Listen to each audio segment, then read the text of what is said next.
traumáticas más frecuentes y relevantes del esqueleto apendicular superior. Anatómicamente, este segmento corresponde desde la articulación externo-clavicular hasta la parte distal de los dedos.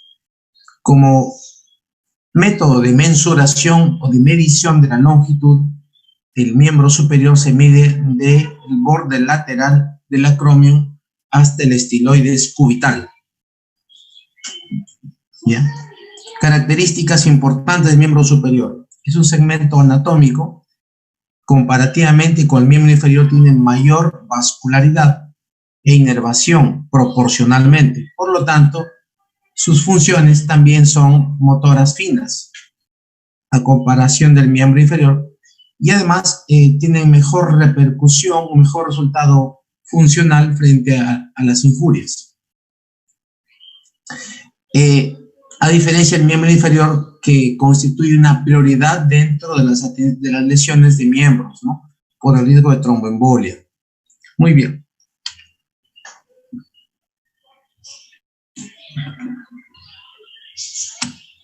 Entonces, dentro de las lesiones del miembro superior vamos a empezar mencionando la luxación de hombro. Como tal, la luxación de hombro es una emergencia traumatológica y dentro de ellas la más frecuente y la típica es la luxación anterior glenumeral, ¿sí? Claudia, activa tu audio. El mecanismo de producción es la caída sobre la mano con el codo en extensión, el brazo en abducción y rotación externa. Es el mecanismo que ocurre de una manera brusca, súbita, ¿sí? Que ocasiona la disrupción glenumeral, vale decir, la incongruencia glenumeral, donde anatómicamente se rompen los ligamentos glenumerales superior, medio e inferior, básicamente el inferior, en mayor proporción. Y clínicamente se comporta como dolor, impotencia funcional y contractura muscular. En la imagen que ves, Claudia, de la flecha celeste en el hombro derecho, ¿qué te llama la atención esa imagen a la inspección? A veces el signo del hombro en charretera. Ha habido un Exacto. El hombro en charretera, sí, hace alusión a la charretera, a los galones militares, ¿verdad? Donde se verticaliza la parte deltoidea, ¿sí? Entonces, ¿por qué se verticaliza? Por una imagen de supresión, donde la cabeza humeral se suprime y se ubica en una posición inferomedial, ¿sí? Entonces se llama la imagen típica del hombro en charretera. Otro hallazgo importante, Claudia, es que, mira, si ves en el lado contralateral, el lado sano, el surco deltopectoral insinúa, ¿verdad? La imagen entre el deltoides y el pectoral, ¿sí? Te lo voy a más o menos teñir, que sí insinúa, sería esta la imagen, ¿ves? Si queremos decir, este es el surco deltopectoral, ¿sí? ¿De acuerdo? En la otra no, aquí se borra, ¿verdad? Sí. Porque se dematiza, entonces se llama, el otro signo es borramiento del surco deltopectoral, ¿ya? Entonces, con ese cuadro clínico característico de anamnesis, energía, mecanismo de producción y al examen físico, nosotros podemos ya hipotetizar que hay una luxación anterior de hombro. Y para esto solicitamos radiografía en una incidencia anteroposterior, ¿sí? Donde a la lectura de imagen vamos a ver, ubicar algunos elementos referenciales. Tenemos sígueme por favor el hilo, Claudia, ¿qué tenemos acá? Lo que estoy marcando de verde. Es la clavícula. Ya, ¿este qué es? ¿Ese es el acromio? ¿O es? Claro, ¿este qué es?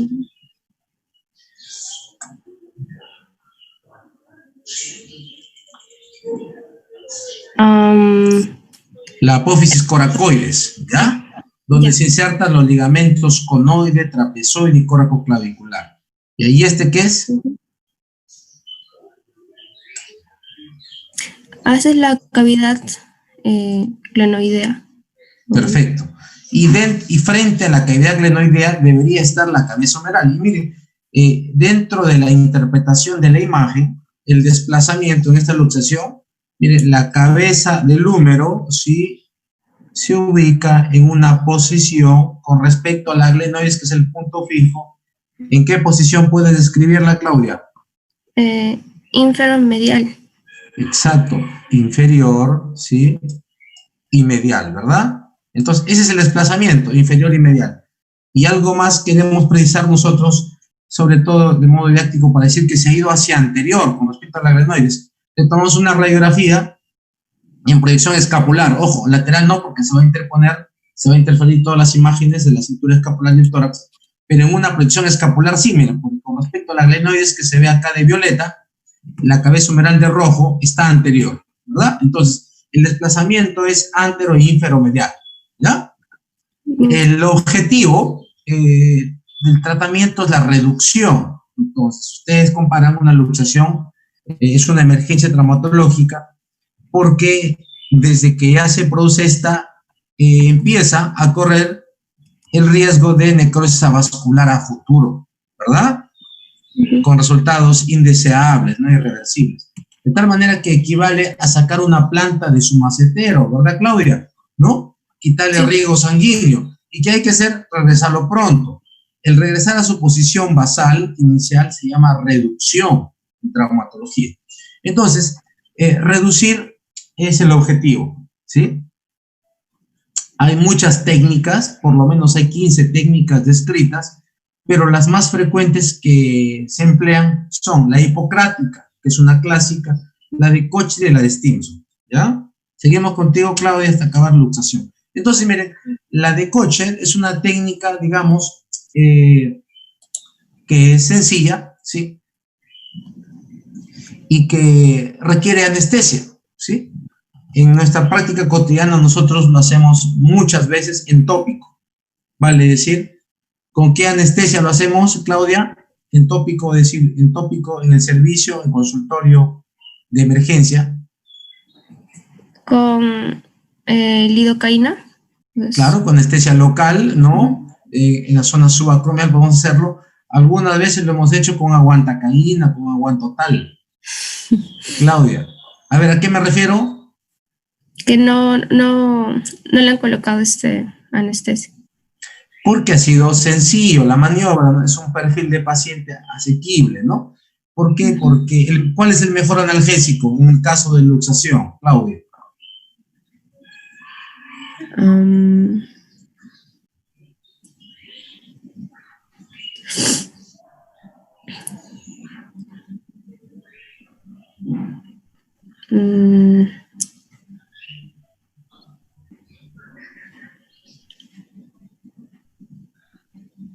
Hacerlo de forma rápida en sí, la técnica de reducción. Claro, el mejor analgésico es reducirlo.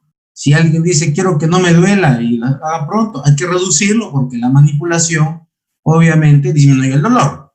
El dolor se produce por la extrusión, por la ubicación excéntrica de una área anatómica que ha salido de su lugar y produce compresión de estructuras nobles, ¿no? Neurovasculares, musculares, ligamentares, etc. Entonces, reducir es el objetivo. Sin embargo, podemos emplear anestesia local, ¿sí? Que es en foco, en la zona subacromial, intraarticular. Podemos llevarlo a quirófano bajo anestesia general, bajo anestesia neuroleptoanergesia, etc., ¿no? Sin embargo, tenemos que adaptarnos a nuestra realidad problemática, porque llevarlo a quirófano bajo anestesia general implica que por lo menos al anestesiólogo le tenemos seguro que está en ayunas, que que la anestesia que nos va a proveer para relajar los músculos y hacerlo de una manera más fácil y obviamente confortable, ideal, implica pues requisitos, ¿no? Que no haya comido, que esté en ayunas por lo menos 4 a 6 horas, ¿no? Que tenga un riesgo quirúrgico básico, ¿no? Y entonces, si no, no te va a dar anestesia el anestesiólogo. Así de simple, ¿no? No procede. Complete usted y lo pone en la orden. Y dentro de del servicio público, pues tenemos una lista de pacientes en espera, ¿verdad? Están las cesáreas, están los casos de colecistectomía, apendicectomía, y al final quedará una luxación para corregirlo. Si es que ustedes piensan en términos ideales, ¿no? Así como dice el libro, ¿no? Y si no, pues hay que hacerlo en tópico. Entonces, para ustedes el hacerlo en tópico no es nada irreal ni nada antiético, ¿sí? Simplemente es el método a hacerse según las circunstancias. Entonces, cualquier método de los clásicos que vamos a describir acá, Kocher, Hipocrática, Stimson, obedece a esta secuencia, ¿ya? A ver, Claudia, esta mnemotecnia para ustedes, pregunta de pre y posgrado. La pregunta sería, ¿cuál es la secuencia de procedimientos a seguir en la maniobra de reducción de la luxación anterior de hombro según la maniobra, el método de Kocher, ¿ya? No del coche, sino de Kocher, ¿ya, Claudia? Ya. Ya está, ahora sí. Repeat after me, Claudia. Traerá. Traerá. Primero se hace tracción. Mira aquí, en la primera imagen donde estoy señalando. ¿Ya? Mira, tracción. Sí, traerá. Tracción. Abducción. Sí, abducción. Abducción. Sí. External rotation. Rotación externa. ¿Ya? Y aducción. Aducción. Ahí está, traerá tracción, abducción, rotación externa, aducción. Entonces, cualquier método sigue esta secuencia. Miren, tracción, abducción, rotación externa, aducción. ¿Ya? El objetivo es volverlo a su posición anatómica. ¿Ya? Lo podemos hacer de una forma tan, digamos, elegante en sala de operaciones, bajo anestesia, o tenemos que hacerlo en tópico, bajo ciertas exigencias, ¿no? De competencias ganadas y bajo, digamos, una presión externa también, ¿no? Por el paciente, la familia, etcétera. Pero hay que explicar bien. La maniobra de Kocher es la misma que ustedes ven acá, de la hipocrática, pero y se emplea el talón de quien hace el procedimiento, vale decir, en la axila, ¿sí? Izquierda, se emplea el talón izquierdo. Y se hace lo mismo que hemos quedado. Tracción, abducción, rotación externa, aducción. ¿Ya?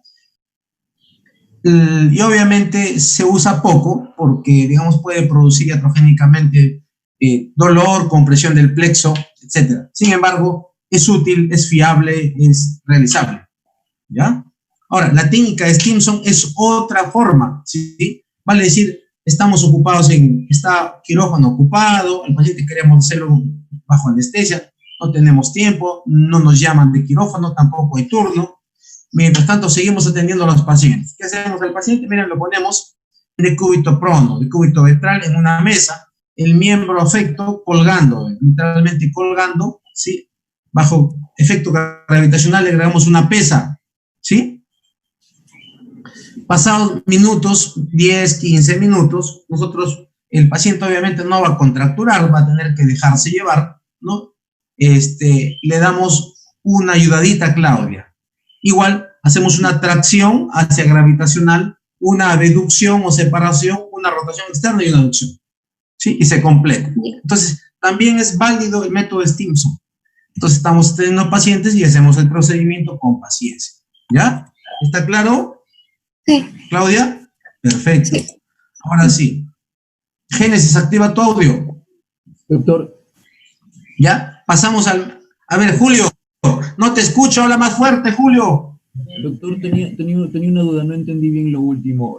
Lo que refiere a la tracción, la abducción, la rotación externa y la aducción en la técnica de Stimson, ¿se hace, o sea, al mismo tiempo, en los 15 minutos se refiere o ya al finalizar casi? Al finalizar.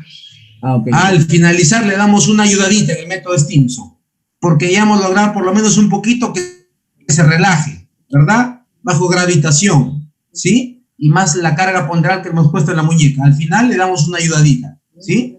Le damos porque ya, digamos, hay un poco de laxitud a nivel capsular y solamente reforzamos. Obviamente cada paciente es distinto, ¿no? Si tienes un paciente atlético, así como Hiraldo, ¿no? Fortachón, va a ser más difícil, ¿no? Que un paciente delgado como este Pechito te va a dar más facilidades, ¿no? Obviamente, ¿no? Y que te haga caso también las recomendaciones, ¿no? ¿De acuerdo? Muy bien. Entonces, vamos, Génesis, activa tu audio? Ya, doctor. Entonces, miren, ahora vamos al tópico de la fractura de clavícula, ¿ya? La fractura de clavícula es una patología frecuente, más o menos, si hablamos de frecuencia, constituye el 10 al 15% de las lesiones que ocurren por emergencia, ¿sí? De miembro superior, ¿ya? Entonces, la clavícula anatómicamente es una S sigmoidea, ¿sí? Si lo ven de la vista superior. Y tiene una zona más delgada, la zona central o diaficiaria, y la zona que nosotros diremos el istmo, ¿sí? La zona más angosta. Y en esta zona suele absorber mayormente traumas de tipo indirecto, ¿sí? Suele absorber la energía y suele fracturarse, romperse, ¿ya? Entonces, tradicionalmente, el método que se emplea globalmente ha sido el vendaje funcional en 8, ¿sí? Que es muy útil, que provee estabilidad relativa, que es incruento y que permite mejorar la estabilidad de una fractura diaficiaria, ¿sí? Sin embargo, estudios que han hecho de modo comparativo han llegado digamos, a tener la tendencia de que aplicar el método quirúrgico tiene mejores resultados funcionales, y si lo quieren englobar dentro de ventajas para reinserción laboral, pues una estabilidad absoluta en la clavícula le brinda mayor retorno laboral a un paciente, ¿no? Sopesando la morbilidad que se puede dar también, que es poco frecuente tras el tratamiento quirúrgico. Sin embargo, la clavícula se puede manejar muy bien con tratamiento conservador, y hay que escoger cada caso. Hay que darle, obviamente, su individualización a cada paciente, ¿no? En quienes podemos hacer un tratamiento conservador, y si somos competentes e idóneos para ejecutar el procedimiento. Pues tiene que haber una cooperación mutua, una interdependencia, ¿sí? Entonces, el primer requisito es paciente cooperador. Segundo requisito, que la fractura esté acorde para poder manejarse de modo conservador. Va a decir una fractura parcialmente o levemente desplazada, ¿sí? En un paciente, ¿no?, que tenga por lo menos un índice de masa corporal elevado, que tenga un buen perfil y estable psicosocial, ¿sí? Y obviamente que cumpla todo el protocolo de manejo conservador, que incluye un vendaje funcional en 8, ¿sí? Colocarlo al paciente en una silla, como si estuviera montando un caballete o un soporte del caballo. Miren, que ponga los hombros en retroversión, ¿sí? Y hay que hacer una pequeña manipulación tratando de traccionar en retroversión los hombros para mejorar la alineación del cabalgamiento que se puede dar, ¿sí? Y colocar un vendaje funcional en 8, acolchando primero la axila y luego haciendo el vendaje en 8 que se cruza en la parte interescapular, ¿sí?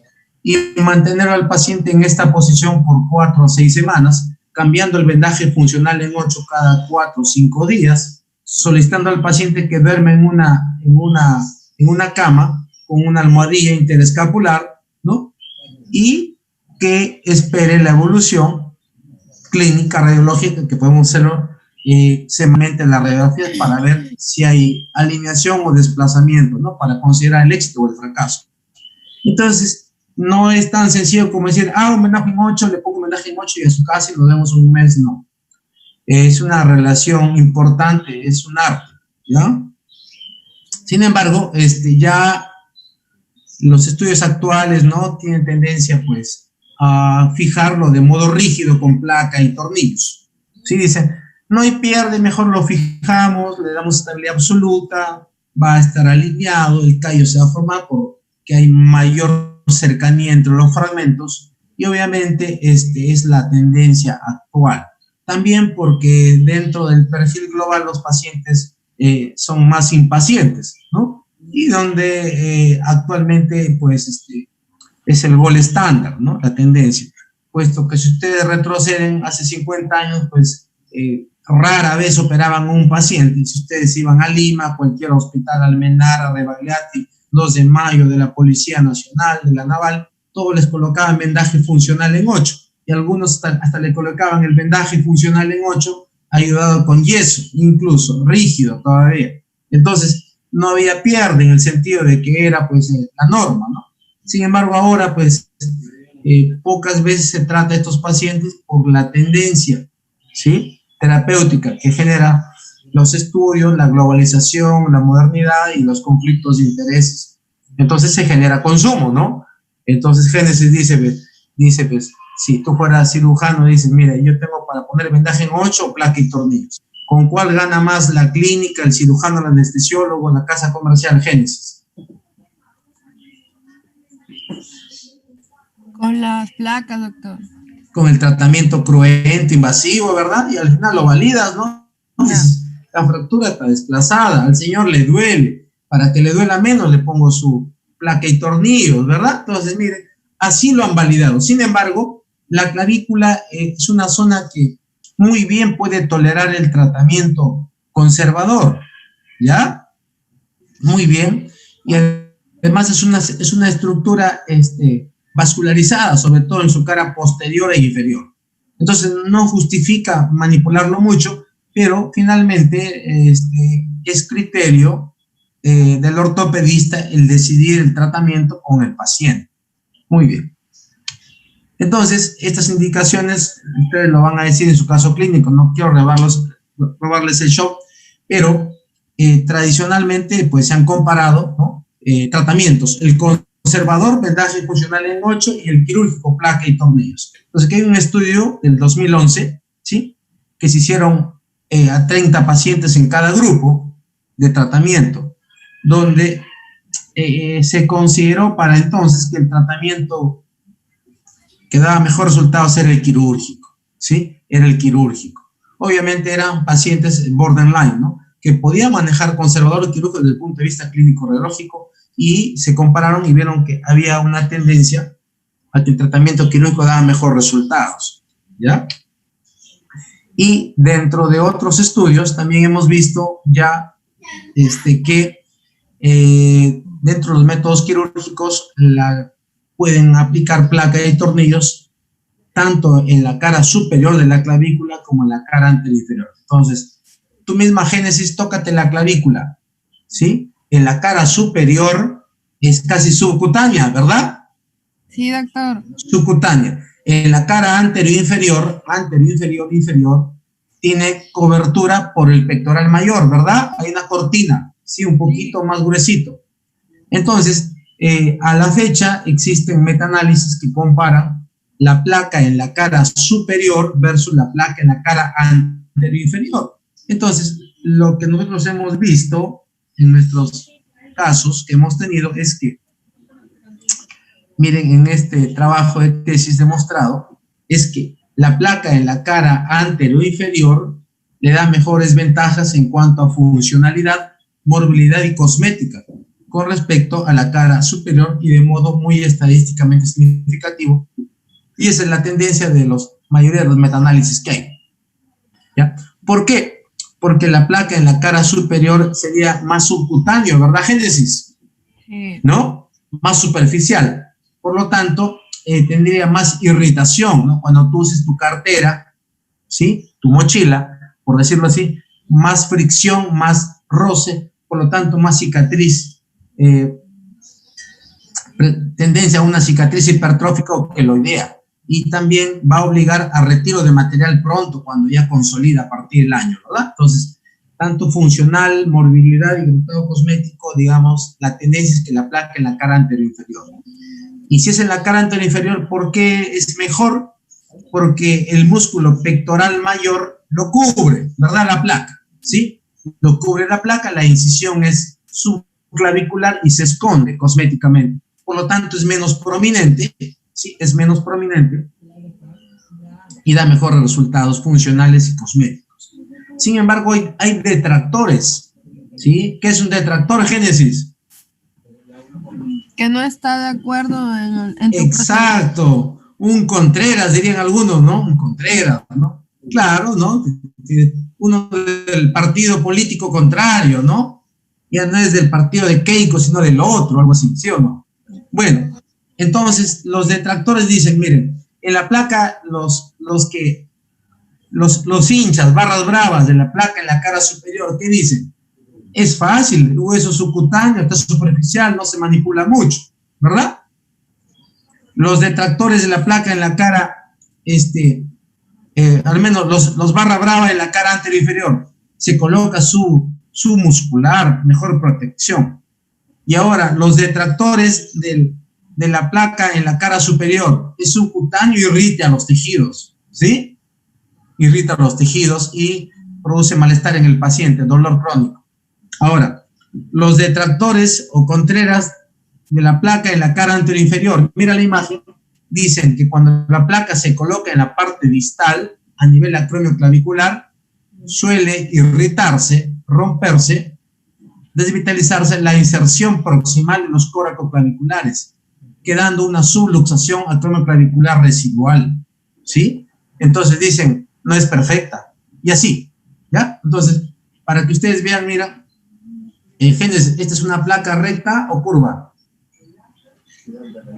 Recta, doctor. No, mira, ve.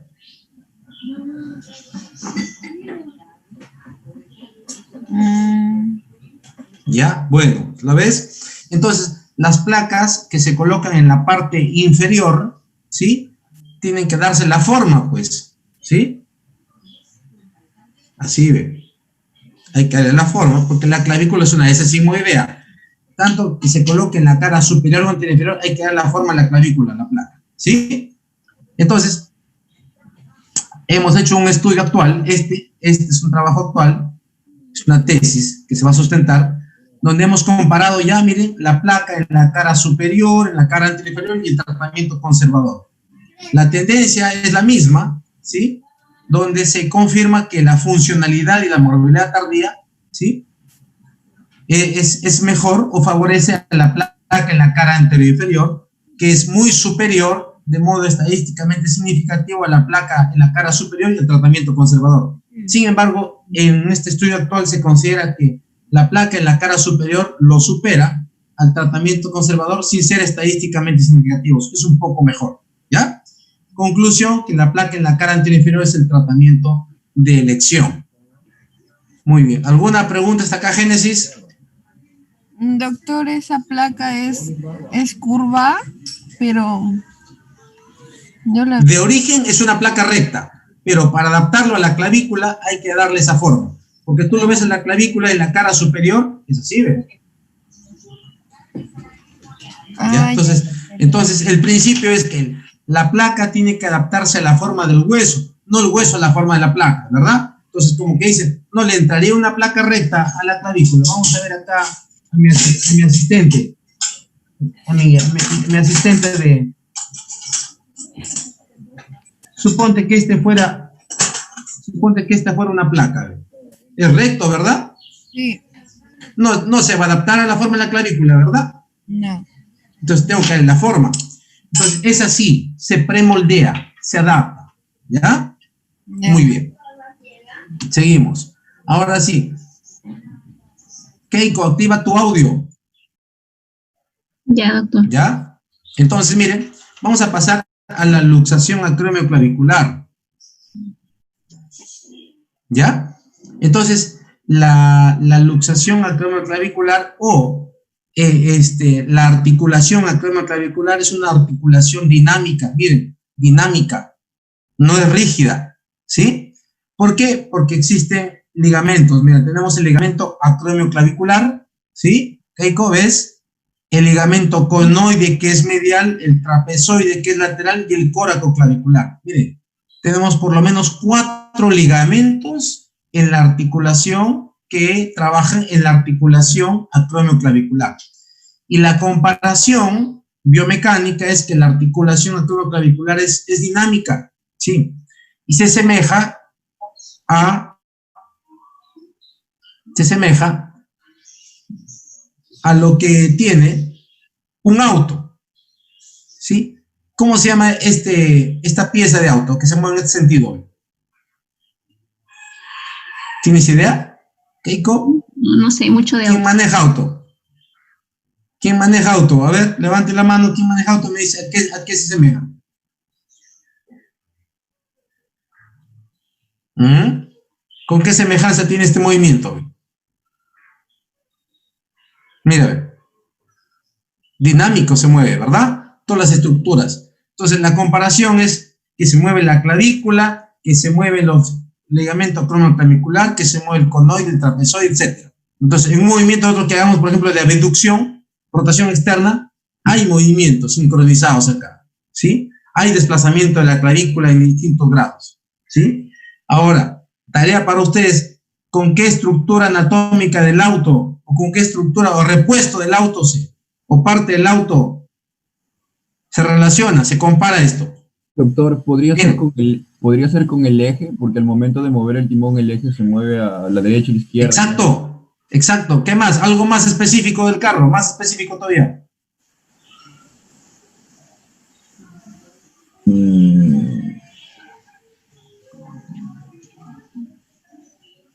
Mira, este allí le he puesto para hacer. Vayan buscando con qué se asemeja, ¿sí?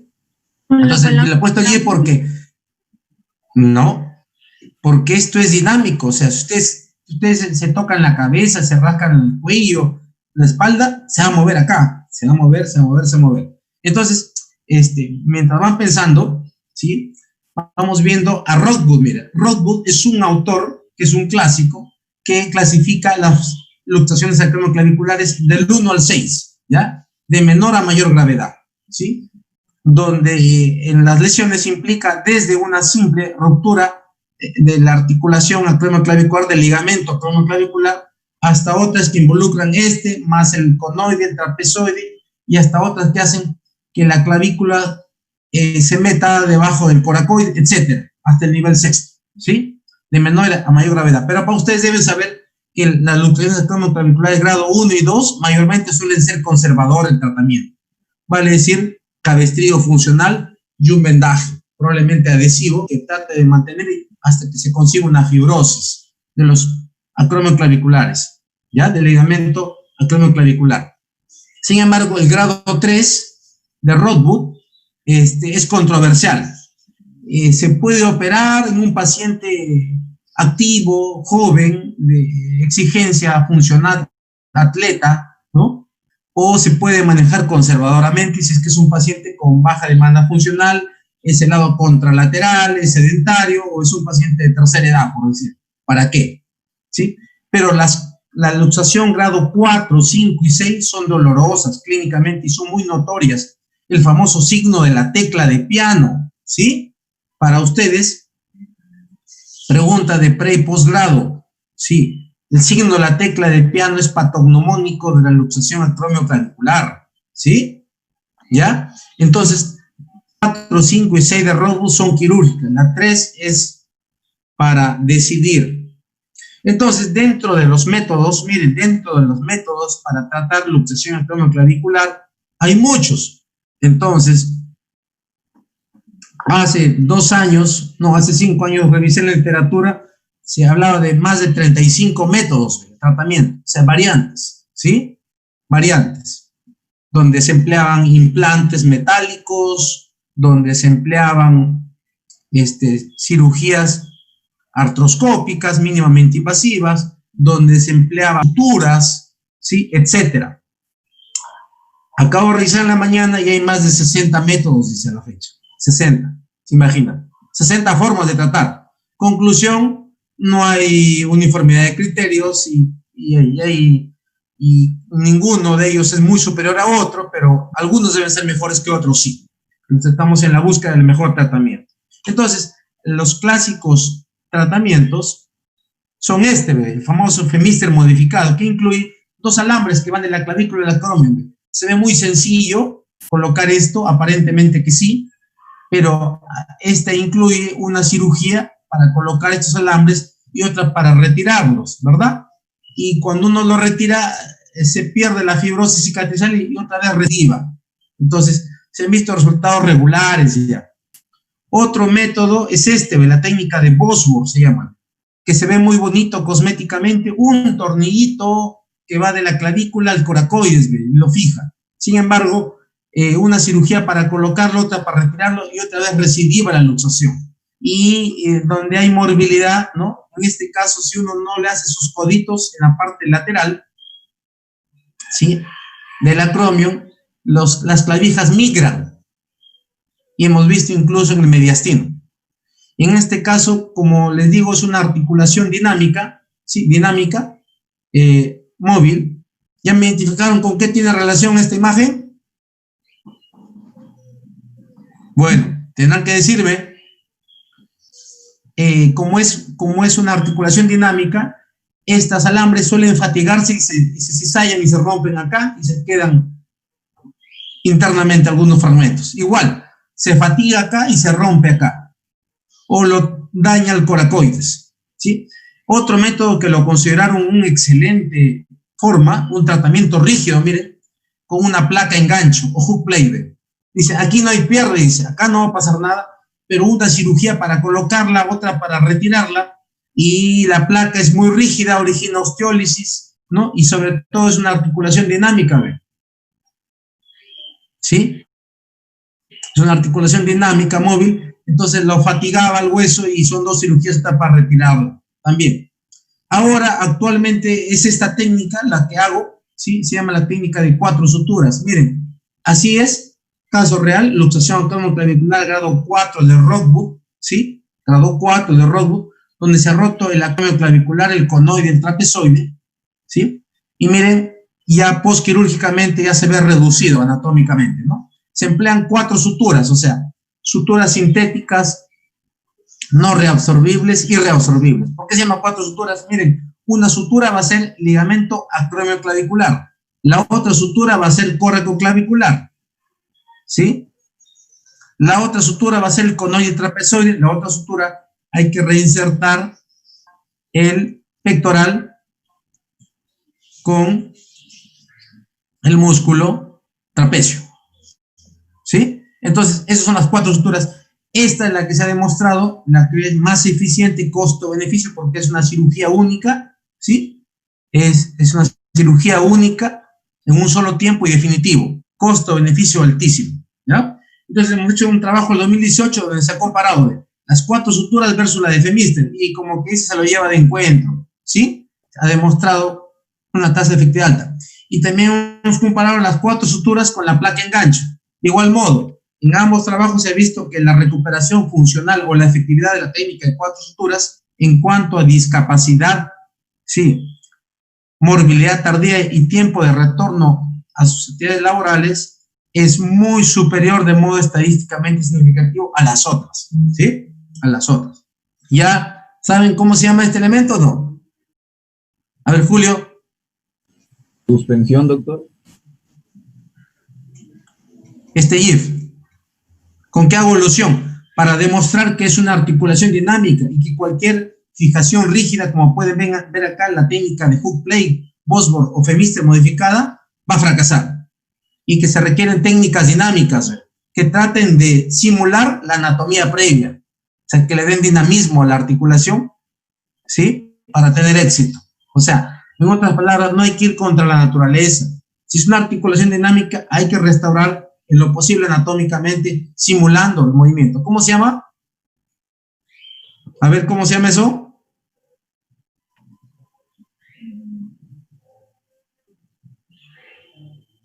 Cigüeñal, cigüeñal, ¿ya? Es el cigüeñal del carro, ¿sí? ¿Listo? Génesis, ¿está de acuerdo? ¿Ya? Entonces van a revisar ustedes el cigüeñal del carro, cómo interactúa. Ya está, listo. ¿Alguna pregunta hasta acá? ¿Está claro? Ya, muy bien. Estrellita, activa tu audio. Ya, doctor. Ya, miren, entonces, ya, si hablamos de húmero, ¿sí? Anatómicamente el húmero tiene una porción proximal, glenohumeral, ¿sí? Que es la zona articular. Y también la parte distal, húmero cubital, húmero radial, ¿sí? Entonces, las zonas articulares hay que respetarlas y tratarlas con propiedad. Si es una fractura, miren, en la parte proximal es intraarticular desplazada, no hay duda, ¿verdad? El método sería reducción abierta y fijación interna con placa y tornillos. ¿Por qué? Porque está en juego la parte articular cartilaginosa y esta no se va a reparar o no se va a cicatrizar como la parte extraarticular, sino se va a llenar de tejido fibroso y nos va a originar la famosa complicación llamada, Estrellita,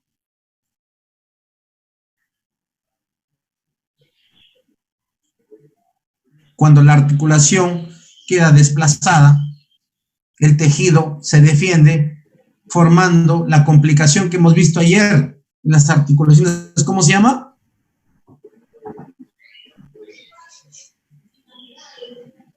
Artrosis, ¿sí? Entonces, Sí. en fracturas articulares, tanto en la parte proximal del húmero como en la parte distal en el codo, el tratamiento es quirúrgico, ¿sí? E incluye el método de reducción abierta y fijación interna, o sea, esto se llama estabilidad absoluta. Mira, Estrellita, ¿sí? En la parte, mira, Estrellita, look, este es el húmero derecho, mira, en la parte proximal se coloca placa y tornillo, esta es la vista lateral. Entonces, la placa tiene que adaptarse a la forma. Yo saco la placa, y mira la forma que tiene para el húmero proximal, ¿sí? Es una forma como una cobra, ¿verdad? Cabeza de cobra, mira. ¿Ya? Entonces, esta placa tiene que adaptarse a la forma del hueso, no el hueso a la forma de la placa, ¿sí? Entonces, mira, esa placa se va en la parte lateral, y vayan viendo anatómicamente la placa en la parte lateral, que es esta, ¿sí? En la parte lateral, miren, tiene que ir debajo del nervio circunflejo, ¿sí? Es un punto de referencia importante, debajo del nervio circunflejo, ¿ya? Entonces vayan viendo, esta es la parte del húmero proximal. Y en la parte distal, muchos métodos, pero la idea es reducir de modo anatómico una fractura interarticular desplazada. Hay que corregirlo de modo quirúrgico, con reducción abierta y fijación interna para evitar la artrosis postraumática, que funcionalmente es de mal resultado, ¿ya? Entonces, y el húmero, también se puede tratar la parte proximal conservadora, sí, sobre todo escogiendo al paciente, un paciente anciano, con poca demanda funcional, donde el riesgo quirúrgico supera el beneficio, ¿no? ¿Para qué? ¿No? El método conservador hará su artrosis postraumática, la cual puede ser compensada ya que no tiene mucha expectativa funcional, ¿sí? También se puede valorar eso, según el perfil. Entonces, podemos pensar también que hay un método conservador. Mira, acá ven, la parte proximal es una fractura estable, no desplazada, y podemos darle un cabestrillo. También, ¿no? De acuerdo al caso, ¿ya? Y en fracturas extraarticulares, vamos a ver, ya en un momento, vamos a ver, miren, en fracturas extraarticulares o diaficiarias tenemos métodos muy versátiles o varias opciones terapéuticas, desde el conservador, que es estabilidad relativa, al quirúrgico, con estabilidad relativa y absoluta. Vamos por acá, seguimos contigo, Estrellita. Entonces, miren, para húmero proximal hemos hecho un trabajo, ¿sí? Para húmero proximal hemos hecho un trabajo donde hemos comparado nosotros la eficacia del abordaje, ¿sí? Anterolateral, ¿sí? Que es un abordaje mínimamente invasivo, que ven acá, ¿sí? Para fracturas de húmero proximal, donde hay que considerar el nervio circunflejo o axilar, de no atraparlo. Una incisión proximal y una distal y deslizarlo. ¿Sí? Un método mínimamente invasivo versus el abordaje cruento, el clásico, el delto pectoral, ¿sí? Entonces, funcional y cosméticamente, ahora, la técnica mínimamente invasiva, anterolateral, le da mayor ventaja, eso no hay duda, tanto desde el punto de vista funcional, morbilidad y cosmética, ¿ya? Desventajas de la técnica mínimamente invasiva: irradiación, uso de fluoroscopía intraoperatoria, ¿sí? Parámetros anatómicos precisos, porque no podemos ver, miren, si estamos por debajo o por encima del nervio axilar, pero esto se va ganando estas competencias. Entonces, a la fecha, las técnicas mínimamente invasivos, digamos, es la tendencia, ¿ya? Pero obviamente el método, digamos, clásico, el abordaje bajo reducción abierta y fijación interna, es una opción válida, ¿ya? Ahora, si hablamos de húmero diaficiario, miren, húmero diaficiario, hablamos nosotros esto. Es importante recalcar que el húmero, en su segmento diaficiario, ¿sí? Vale decir que involucra, esta es la vista posterior del húmero, miren, posterior del húmero, ¿sí? Diaficiario, esta articular involucra desde esta porción, ¿sí? Ustedes pueden ver que el húmero tiene estructuras importantes, ¿no? ¿Con qué nervios nos encontramos, Estrellita, en el húmero? Clásicamente hay que evitarlo.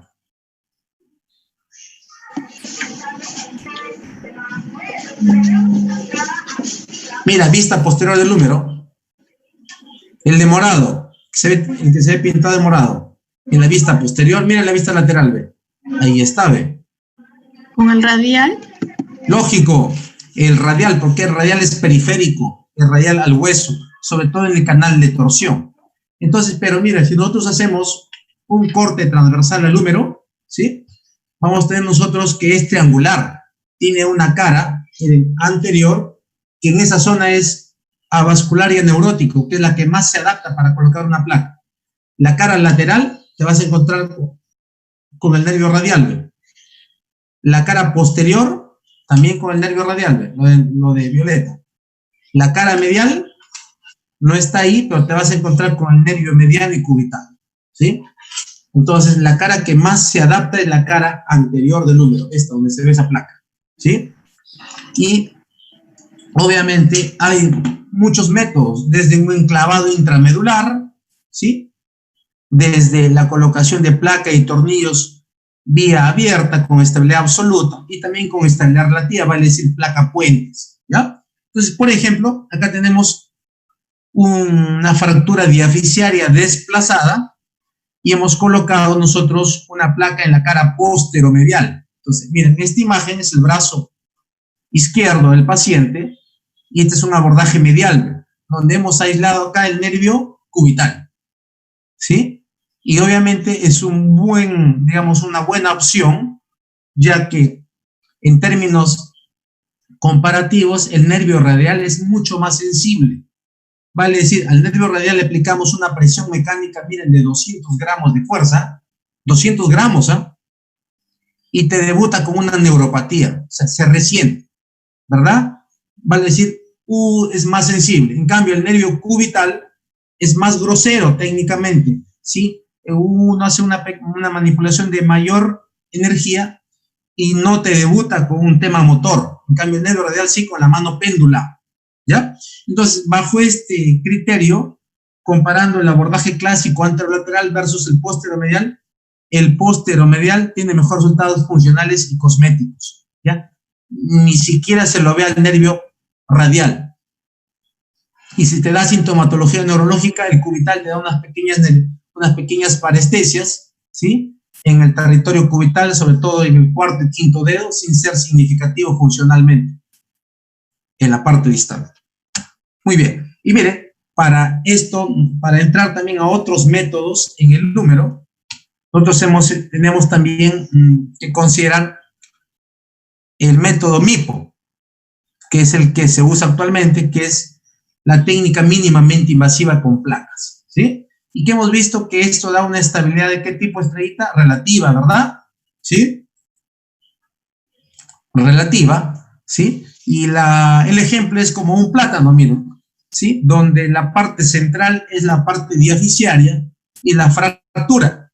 Y con cualquier método tipo una placa puente, nosotros podemos emplear una placa sin desvitalizar la zona perióstica de la fractura, ¿ya? Entonces, en eso consiste la placa. Y miren, ¿desde qué año? Creo que el año que ustedes han nacido por ahí, ¿verdad? Cretec. Mira, ya lo está empleando desde el año 96, lo ha validado, lo ha patentado, ¿sí? Entonces, miren, les decía que el húmero es versátil y podemos darle muchas opciones. Dentro de ellas tenemos una placa en la cara posterior, pero con técnica mínimamente invasiva, ¿sí? Entonces, este es un caso, miren, una fractura compleja de húmero, ¿sí? Donde tenemos nuestros puntos de referencia y decimos que la cara posterior tenemos que tener cuidado porque el radial pasa por acá, ¿ve?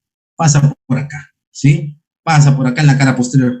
¿Y qué hacemos nosotros? Dos incisiones, una proximal y una distal, y mire, ¿qué hacemos nosotros?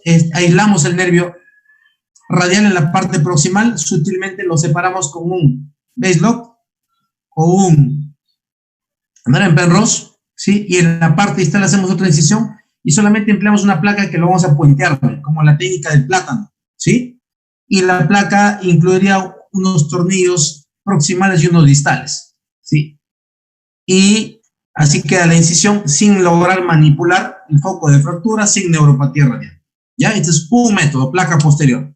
El otro es una placa helicoidal, también es otro método, miren. Es una placa helicoidal, es una placa convencional, pero la torcimos intencionalmente. Le damos una torsión, miren, es una fractura diaficiaria desplazada, una paciente de 84 años, y le aplicamos la placa y la torcemos contrariamente a la dirección de la torsión radial. Y logramos el objetivo, estabilidad y consolidación. ¿Ya? Esta tesis se va a publicar, ¿sí?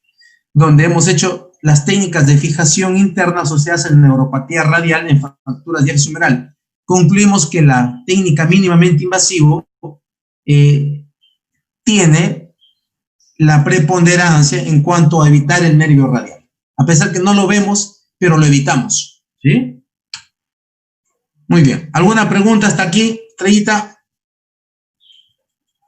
No, doctor, todo conforme. Está claro, ya está. Miren. Cielo, activa tu audio. Ahora vamos a las fracturas de cúbito y radio, ¿ya? Las fracturas de cúbito y radio es un segmento anatómico que suele considerarse relativamente frecuente, 10 al 14% de las fracturas, y hay que considerar aquí los criterios generales, ¿no? El estado de partes blandas, si es expuesta, ¿sí? Si es cerrada, si es un niño, si es un adulto, ¿no? Y miren, es un segmento extraarticular, el antebrazo. Sin embargo, hay que considerar que mientras más logremos una reducción, un buen contacto entre los fragmentos, mejor resultado. ¿Ya? ¿Por qué? Aquí hay una excepción a la regla convencional. Si hemos quedado, cielo, que las fracturas extraarticulares pueden manejarse con método que se llama estabilidad relativa, ¿verdad? Y que las fracturas que absolutamente requieren estabilidad absoluta son las articulares, ¿verdad? Sí. Sin embargo, aquí la excepción a la regla. ¿Por qué? Porque el antebrazo hace este movimiento de pronosupinación. Entonces, el hacer ese movimiento pronosupinación incluye hacer un movimiento sobre su eje, donde el radio gira sobre el cúbito, ¿sí?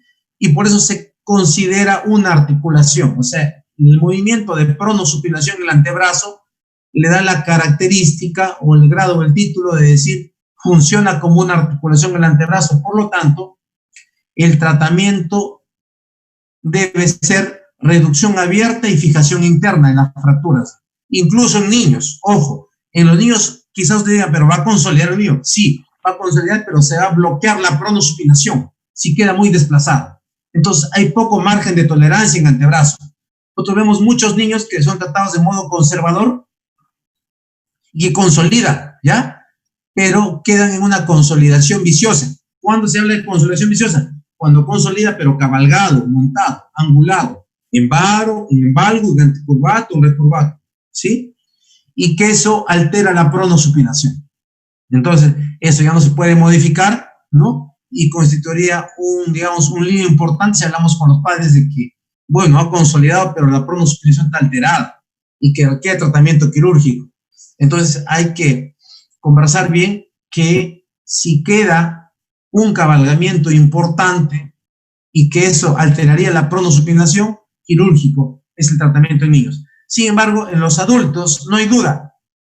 Una fractura mínima, así sea individualizada del cúbito, del radio, ¿sí? O de ambos, no aplica para tratamiento conservador. Puede consolidar con un ligero cabalgamiento de un adulto, miren, de 2 milímetros, 3 milímetros, pero funcionalmente va a ser malo la pronosupinación, se va a alterar. Por eso es que se considera al segmento antebrazo como una articulación por el movimiento que ejecuta, que es la pronosupinación, ¿ya? Entonces se considera una articulación y el método de preferencia es estabilidad absoluta. reducción abierta y fijación interna, ¿sí? En lo posible, la reducción anatómica. ¿Está claro, cielos, de ahí? Sí, doctor. Entonces, tenemos dos tipos, ¿sí? Tipos clásicos que se pueden dar en el antebrazo, miren. Y esto le va a servir de mucho a ustedes. Tenemos la luxofractura de Montella y la luxofractura de Galeazzi. Y en ambas se dan lesiones de un hueso o de otro hueso. Miren, en la de Montella se da una fractura de la diáfisis del cúbito. Miren, el cúbito se fractura. Pero ojo, como son dos huesos que trabajan en par, si uno se fractura y el otro no se fractura, por lo menos se luxa, ¿verdad, cielo? Sí. ¿Qué pasa? Miren, se fractura el cúbito, pero el radio no se fractura. Y a nivel proximal se luxa. Ahí está. Esto se llama la luxofractura de Montella. Fractura de la diáfisis del cúbito con luxación, ¿sí? Radiocubital proximal. Aquí está. Entonces, por eso es obligatorio en lesiones que tengan de antebrazo o de un hueso largo, consideren ustedes la radiografía que incluya las dos articulaciones, ¿verdad? La proximal y la distal, en vistas antero, posterior y lateral, como mínimo, ¿ya? Y el otro modelo, la otra variación es la lesión de Galeazzi, o también llamada luxofractura de Galeazzi. Miren, aquí se fractura la diáfisis del radio, pero el cúbito se mantiene indemne en su longitud. ¿Y qué ocurre? Sufre la articulación radiocubital distal. Aquí está. Entonces, Galeazzi, fractura de diáfisis del radio con luxación radiocubital distal, ¿ya?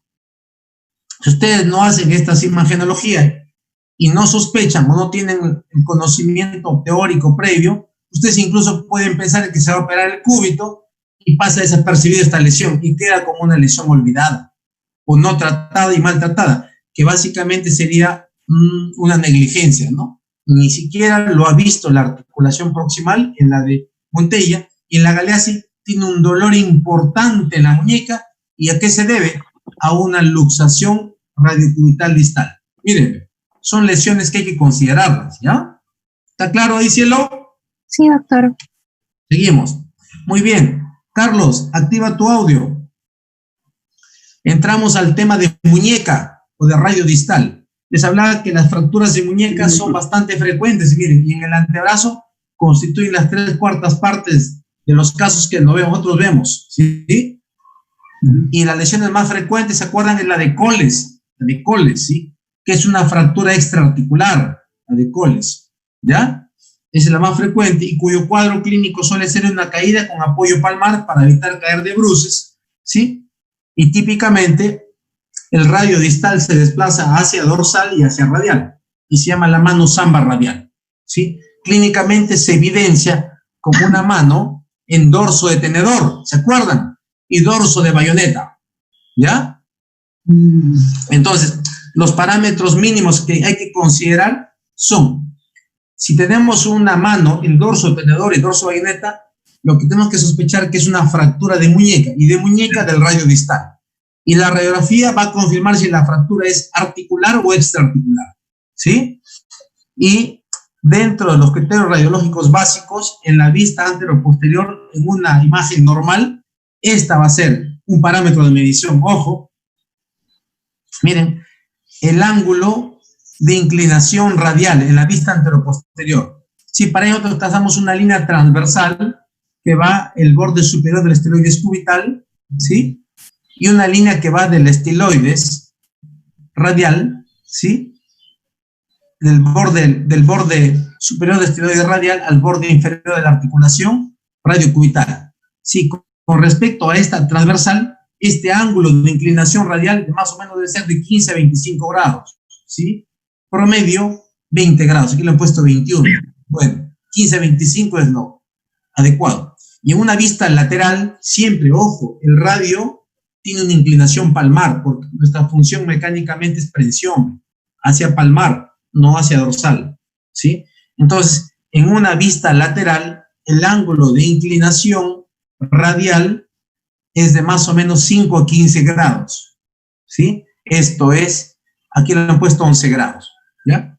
Entonces, en conclusión, estos parámetros se usan antes o en el diagnóstico y post-tratamiento, ya sea tratamiento conservador o quirúrgico. Y estos parámetros hay que restablecerlos de modo mínimo para lograr nosotros un buen resultado funcional. ¿Te quedó claro, Carlos? Sí, doctor. Ahora vamos a la aplicación. Miren, hicimos trabajos donde comparamos nosotros en fracturas extraarticulares llamadas fractura de coles o de radio distal, son fracturas extraarticulares, ¿sí? Donde el radio distal está fracturado y donde el fragmento del radio distal se desplaza, miren, hacia dorsal y hacia radial, ¿ya? Y hemos comparado nosotros en estas fracturas que se llaman extraarticulares, ¿sí? Moderadamente desplazadas, comparamos y aplicamos tratamiento quirúrgico versus conservador, que es una reducción cerrada más un aparato de yeso, ¿sí? Que hemos visto nosotros que la reducción abierta más fijación interna con placa y tornillos es mejor que el tratamiento cruento, sin ser estadísticamente significativo, es un poquito mejor, ¿ya? Estamos hablando de 2012, ¿sí? Luego hicimos en 2014 un trabajo donde comparamos, aparte de la eficacia, la eficiencia es el costo-beneficio. Igual, 30 pacientes en cada grupo, que encontramos, miren, que el tratamiento conservador es igualmente eficaz que el quirúrgico en fracturas de radio distal extraarticulares o de coles. Y que además, miren, un buen manejo conservador te permite un ahorro sustantivo. Costos.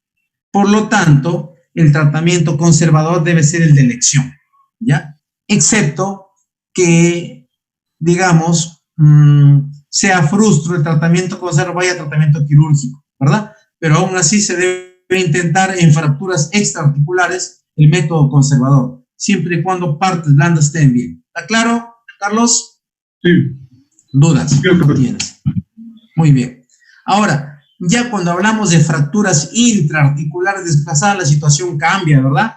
Ya no podemos ni siquiera pensar en tratamiento conservador, sino método invasivo que restaure la articulación, ¿verdad, Carlos? Sí, que lo claro. restaure, ¿verdad? ¿Por qué? Porque la artrosis es el camino a seguir si queda mal reducido, ¿verdad? O desplazado. Entonces, el 2012 también hicimos un trabajo y comparamos, miren, en fracturas intraarticulares desplazadas o complejas del radio distal. Esta es la radiografía, esta es la tomografía, miren. Esta es la radiografía, esta es la tomografía, ¿sí? Comparamos dos métodos. La fijación externa, que es esta, miren. Es la fijación externa, miren, ¿sí? En plan de una barra lateral con clavijas. Y si hablamos de métodos, este sería un diseño de un fijador externo, ¿sí? Que ven ahí imagen, que se ve ahí, ¿sí?